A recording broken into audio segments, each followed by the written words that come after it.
Holidays-nale, adu namma GT Holidays da. GT Holidays, South India's #1 travel brand. You know you are special when you're with GT Holidays. உங்களுக்கு பிடிச்ச AirPods, smart watch உட்பட அத்தனை அக்சசரிஸும் ஒரே இடத்துல. கார்ட்ப்ளெக்ஸ் தி tech world, Karur மற்றும் திருப்பூரில். அவருடைய அந்த ஹோட்டலில் தான் அந்த நடவடிக்கைகள்லாம் நடந்தது. ஆனால் அப்படி ஒன்று அந்த ஹோட்டலில் நடக்கிறது யாருக்குமே தெரியாது, அக்கம் பக்கத்தில் இருக்கிற யாருக்குமே தெரியாது. சினிமா நட்சத்திரங்கள் அவங்க எல்லாமே அதில் இருந்தாங்க, அதில் எல்லாமே இன்வால்வ் ஆகிருந்தாங்க. அதனால தான் அவருடைய இது கதை ரொம்ப பிரபலமாச்சு. அன்னைக்கு டாப் ஸ்டாராக இருந்தவங்கலாம் அவருடைய கிளையன்ஸாக இருந்திருக்காங்க. நான் ஜிஹெச்சில் வேலை பார்த்துக்கிட்டு இருக்கும்போது அவரை பரிசோதனை பண்ணுறதுக்காக ஜிஹெச்சை கூப்பிட்டு வர்றாங்க சென்ட்ரல் ஜெயிலிருந்து. ஆட்டோ சங்கரை பார்க்குறதுக்கு பெண்ணும் ஆணும் நின்னாங்க பாருங்கள், ஆயிரக்கணக்கில். அப்போ தான் தெரிஞ்சு அவனுடைய வரலாறு எந்த அளவுக்கு மக்கள் மத்தியில் தாக்கத்தை ஏற்படுத்திச்சுங்கிறத அன்றைக்கி நாங்கள் கண்ணால் பார்த்தோம். ஜிஹெச்சே அப்படியே மனநிலை சரியாக இல்லாதனால தான் அந்த கொலைகளை பண்ணேங்கிற மாதிரி காட்டி தப்பிக்க பார்த்தான். அது கோர்ட்டு ஏற்றுக்கல. எதிர்பார்த்த மாதிரி அவர் பல ஜெயிலெல்லாம் போட்டாங்க. வெளியே விட்டால் பல ரகசியங்கள் வெளியே வந்துருங்கிற ஒரு காரணத்தினால ஒரு சினிமா நட்சத்திரம் ஒரு நடிகைக்கு ஒரு இரவுக்கு இவ்வளவு லட்சங்கள்னு பேசி கொடுக்குற அளவுக்கு பெரிய மனிதர்களை அவன் கிளையண்ட்டாக பிடிச்சி கொடுத்தான். அதனால தான் அவனுக்கு டிமாண்டு. அவனை பிடிச்சாக்கா பிரபலமான பணக்காரர்கள், கோடீஸ்வரர்கள் நமக்கு கிளையண்ட்டாக வருவாங்கன்றதான காரணத்தினால தான் பிரபலமான நடிகைகள் பூரா அவங்ககிட்ட இருந்தாங்க. தாவூத் இப்ராஹிம்கிட்ட இல்லாத நடிகைகள் பூரா இவங்ககிட்ட இருந்தாங்க. இன்னும் சொல்லப்போனால் அன்னைக்கு இருந்த டாப் ஸ்டார்ஸ், பிரபலமான பெண் நடிகைகள். அவன் பார்த்து கால் ஷீட் கொடுத்தா தான் உண்டுங்கிற அளவில் இருக்கும். இந்த கவர்ச்சின்னும் போது உடம்பை காட்டுறது தான். உடம்பை காட்டுறதுன்னு போது அந்த உடம்பை வச்சுக்கிட்ட உடம்பு தான் அவங்களுடைய மூலதனம். அந்த உடம்பை வச்சு எவ்வளோ பிழைக்க முடியும். அது ஒரு வானவில் மாதிரி ஒரு குறிப்பிட்ட நேரம் தான். ஏன்னா நடிகைகளுக்கு காலம் ரொம்ப குறைச்சது. அதுக்குள்ளார எந்தத்தனை வகையில் சம்பாதிக்கணும் அத்தனை வகையில் சம்பாதிக்க முடியும்.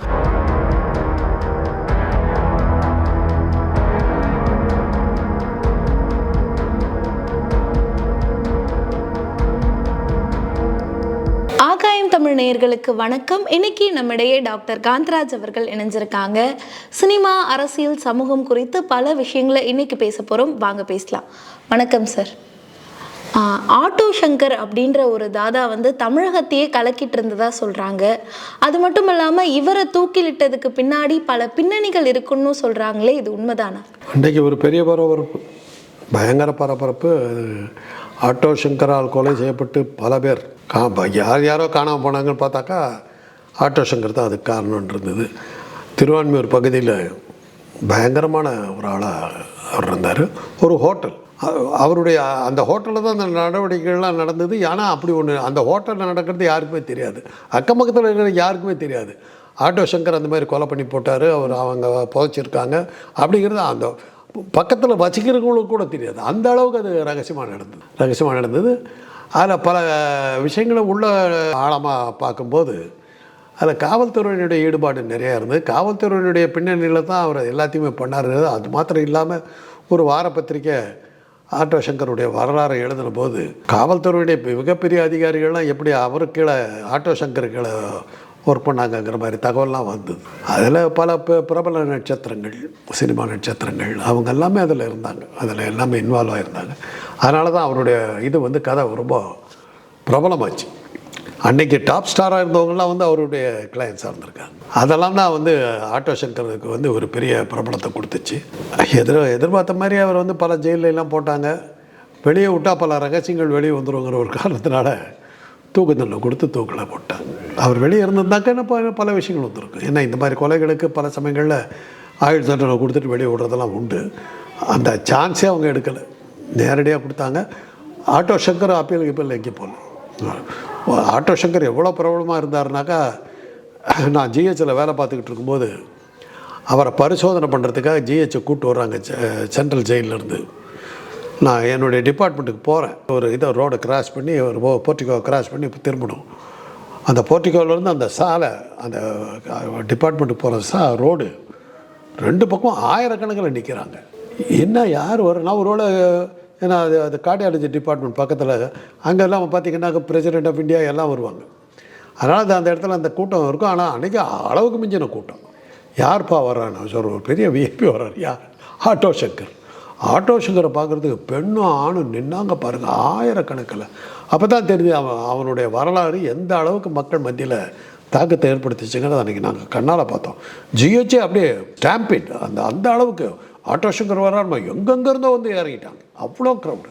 அப்படி ஒரு கூட்டத்தை நான் பார்த்ததே இல்லை ஒரு தனிப்பட்ட ஒரு மனுஷனுக்கு. அந்த அளவுக்கு ஒரு குற்றவாளி, ஒரு கிரிமினல் இந்த அளவுக்கு மக்களுடைய கவனத்தை ஈர்த்தது. அதில் பல விஷயங்கள் எல்லாமே தெளிவாகவே வெளியே நிரூபிக்கப்பட்டது. இப்போ போலீஸ் அதிகாரிகள் பலர் மாட்டினதில் வந்து அந்த போலீஸ் அதிகாரி யாருங்கிறதே எல்லாத்துக்கும் தெரிய வந்தது. ஆனால் செல்வாக்கு இருந்தது, ஆனால் அசிங்கப்பட்டு போனாங்க. அதுதான் அதில் நடந்தது. அதுக்கு மேலே ஒன்றும் நடக்கலை. இந்த ஆட்டோ சங்கர் வந்து சைக்கோத்தனமாக பல கொலைகளை பண்ணதா சொல்கிறாங்களே சார். எந்த கொலையுமே சைக்கோத்தனம் தான். அதுக்கு சைக்கோன்னு சொல்லி அதை அவன் காரணம் காட்டினான். மனநிலை சரியாக இல்லாதனால தான் அந்த கொலைகளை பண்ணேங்கிற மாதிரி காட்டி தப்பிக்க பார்த்தான். அது கோர்ட்டு ஏற்றுக்கலை.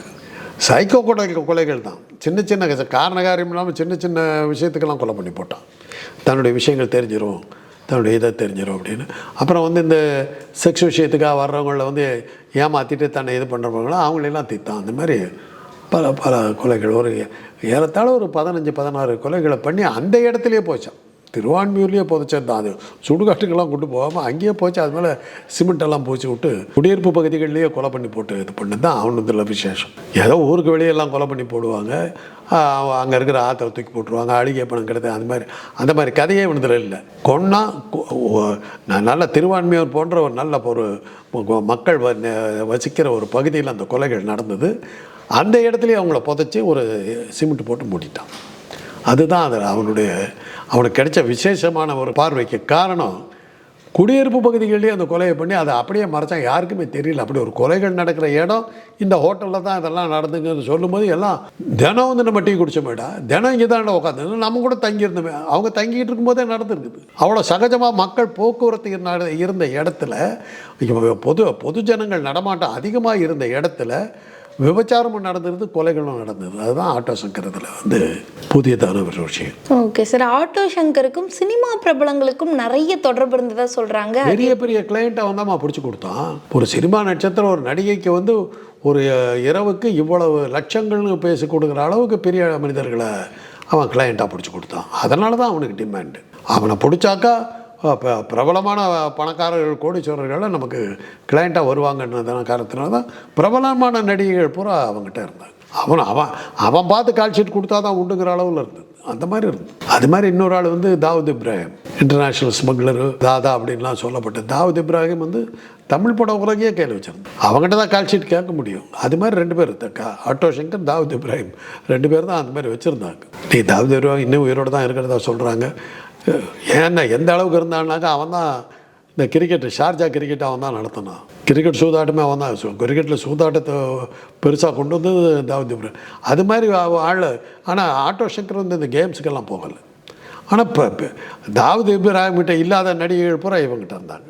இன்னும் சொல்லப்போனால் அன்னைக்கு இருந்த டாப் ஸ்டார்ஸ், பிரபலமான பெண் நடிகைகள், அவங்க தான் அவருடைய கிளையண்ட்டாக தான் இருந்தாங்க. இந்த பெண் நடிகைகள்லாம் சினிமாவில் நடிக்கிறதுக்கும் தாண்டி ஆட்டோ சங்கர் அவர்கள் பயன்படுத்தி சினிமாவில் நடிக்கிறதுங்கிறது ஒரு அமௌண்ட்டுமா. இதில் சொத்துக்களே வாங்கிட்டு வந்தாங்க. பல பணக்காரங்க வந்து அவளுக்கு எல்லாத்தையும் எழுதி வைக்கிற அளவு பைத்தியக்கார பணக்காரங்களாம் இருந்தாங்க. சினிமா நடிகளை வந்து விபச்சாரம் பண்ணிடுறாங்க. அது சினிமா தொழிலில் விபச்சாரங்கிறது ஒரு சைட் தொழில். இன்னும் பல சமயத்தில் என்னன்னாக்கா விபச்சாரிகள் சினிமாக்காரிகளாக இருந்தாங்க அப்படின்னு சொல்லலாம். அது அந்த தொழிலே அதுதான்.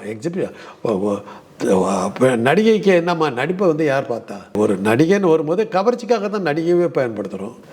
அது அந்த கவர்ச்சின்னும் போது உடம்பை காட்டுறது தான். உடம்பை காட்டுறதுன்னு அந்த உடம்பை வச்சுக்கிட்ட உடம்பு தான் அவங்களுடைய மூலதனம். அந்த உடம்பை வச்சு எவ்வளோ பிழைக்க முடியும். அது வந்து ஒரு வானவில் மாதிரி ஒரு குறிப்பிட்ட நேரம் தான் இருக்க முடியும். அந்த பருவத்தில் தான் அதை அவங்க இது செய்ய முடியும். எவ்வளோ நாளைக்கு அவங்க பாப்புலராகவும் இளமையாகவும் இருக்காங்களோ அதுக்குள்ளார வருமானத்தை பார்த்துக்கணும். அதனால் ஷார்ட் டைம், ஷார்ட் லிவ்டு.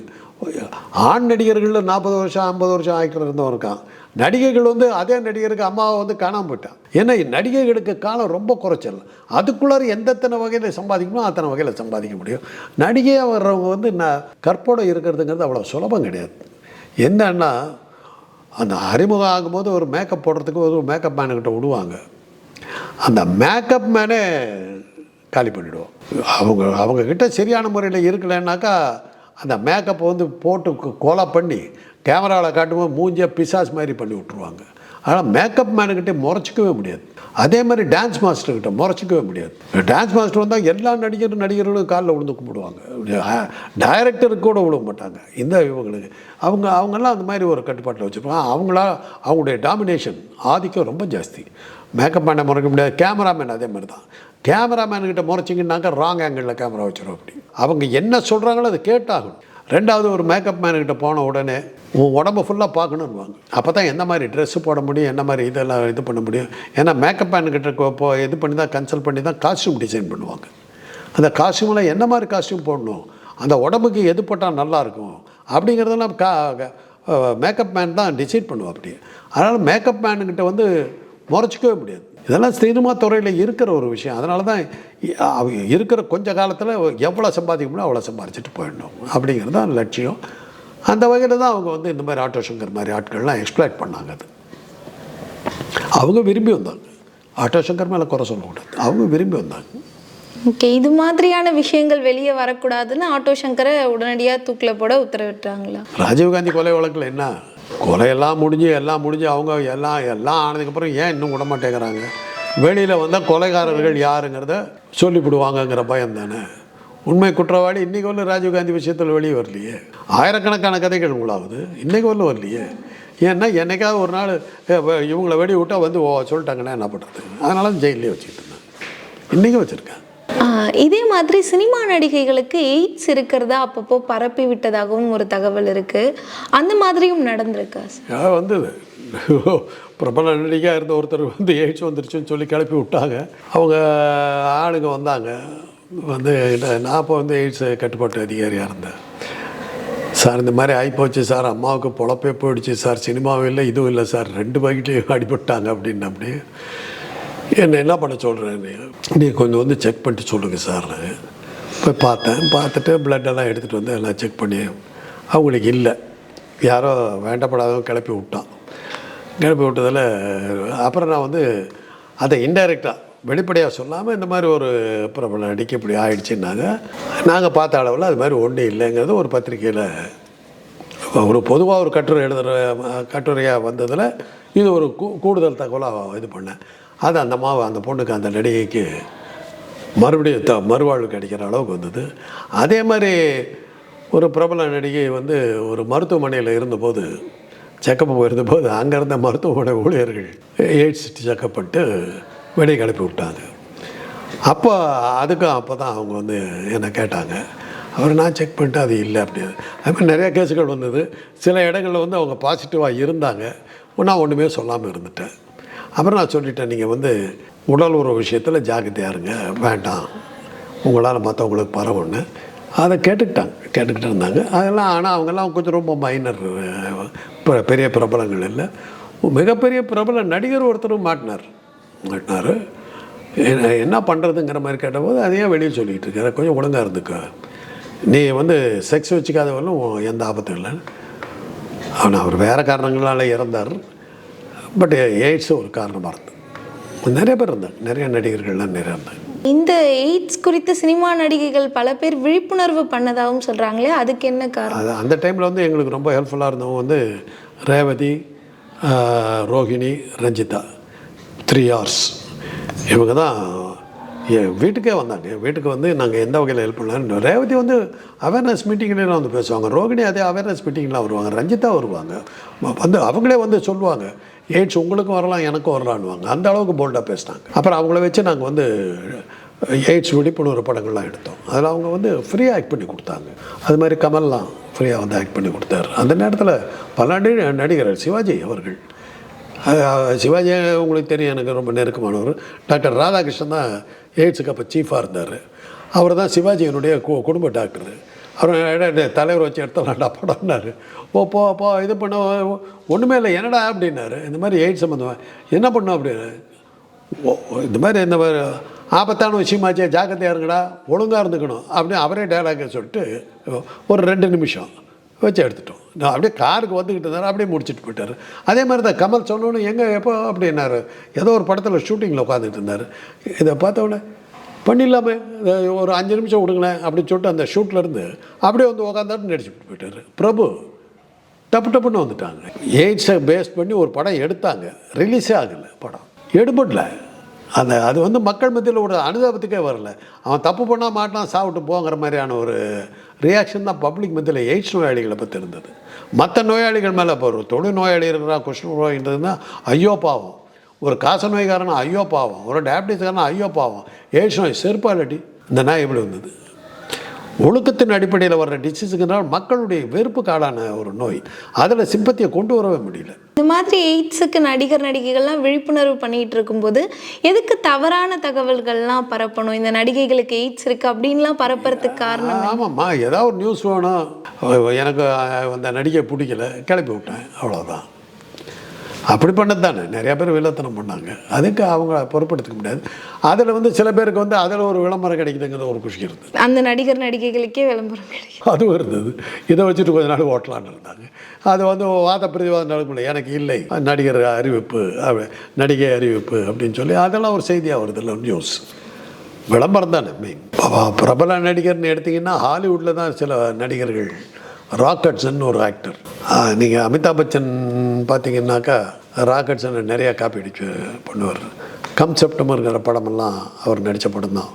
ஆனழகன்னா அப்படி, அதாவது ஹீமேன் அப்படிங்கிற ரொமான்டிக் ஹீரோ, அவ்வளோ ஹேண்ட்ஸமாக இருப்பார். என்ன வேடிக்கைன்னா ஹோமோசெக்சுவல், தன்னின சேர்க்கையாளர். அதில் அவருக்கு எய்ட்ஸ் வந்துருச்சு. ஹீ டிக்ளேர்டு எனக்கு எய்ட்ஸ் வந்துருச்சு, சாக போகிறேன்னு. He died. எழுதினார், புக்கை எழுதினார், மை லாஸ்ட் டேஸ்னு நம்ம புக்கை எழுதினார். அவர் கூட நடித்தவர் யாருனாக்கா அமெரிக்க பிரசிடெண்ட்டாக இருந்தார் ரொனால்ட் ரீகன், அவருக்கு சீனியர் ஆக்டராக இருந்தார். ராக்கட்சனுக்கு வந்து எய்ட்ஸ் வந்துருச்சுன்னொன்னே தான் அமெரிக்கா பயந்துருச்சு. அமெரிக்காவில் வந்து அதுக்கப்புறம் தான் எய்ட்ஸ் கட்டுப்பாட்டை வந்து பெருசாக சீரியஸாக எடுத்தாங்க. அந்த அளவுக்கு சில பல பெரிய நட்சத்திரங்கள் வெளிநாடுகளில் இருந்தாங்க. இந்தியாவில் வந்து யாரும் அதெல்லாம் சொல்லலை. இந்தியாவில் நிறைய பேத்துக்கு இருந்தது, இறந்தாங்க, அதுவும் உண்டு. அவங்களாம் வெளியே சொல்லலை, இயற்கையாக மரணம் அடைஞ்சதை தான் நம்ம சொல்லிட்டோம். இவ்வளோ நேரம் எங்கள் கூட இருந்து உங்களுடைய நேரத்தையும் தகவலையும் எங்கள் கூட பகிர்ந்துக்கிட்டதுக்கு ரொம்ப நன்றி. ஹாலிடேஸ்னாலே அது நம்ம ஜிடி ஹாலிடேஸ் தான். GT Holidays, South India's #1 travel brand. You know you are special when you're with GT Holidays. உங்களுக்கு பிடிச்ச ஏர்பாட்ஸ், ஸ்மார்ட் வாட்ச் உட்பட அத்தனை அக்சசரிஸும் ஒரே இடத்துல. கார்ட்ப்ளெக்ஸ் தி டெக் வேர்ல்ட், கரூர் மற்றும் திருப்பூரில்.